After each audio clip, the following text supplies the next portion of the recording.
धर्मांतरण करायला येणारे लोक हे आपल्याला आपल्याच धर्माबद्दल अर्धवट माहिती सांगून दिशाभूल करतात. उदाहरणार्थ, अगदी साधे मनाचे श्लोक घेतले तर त्यात सुरुवातीला प्रभाते मनी राम चिंतित जावा किंवा नसे राम ते धाम सोडून द्यावे अशा उपदेशांपासून सुरुवात होते. मग सगुण भक्तीकडून निर्गुण भक्तीकडे जावे म्हणून देव म्हणजे फक्त त्याचा मनुष्यासारखा दिसणारा देह नाही हे कळण्यासाठी काही श्लोक येतात. जसे की हरू जाळीतो लोकुसंहार काळी परिसेवटी शंकरा कोण जाळी, म्हणजे सृष्टीचा संहार होताना शंकर तीनही लोक जाळील, पण मग शंकराला कोण जाळील. याचा हेतू हा आहे की देव म्हणजे असा वाघाचे कातडे घालून राख फासून कैलासावर बसणारा नाही, तर जो सर्वांची शरीरे चालवतो ते चैतन्य, ती शक्ती म्हणजे देव जाणावा.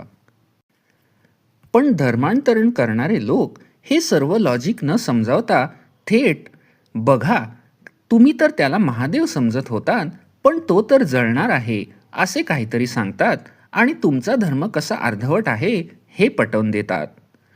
तुम्हाला असे कोणी सांगितले की पटकन निष्कर्ष काढू नये, नीट शांतपणे विचार करावा.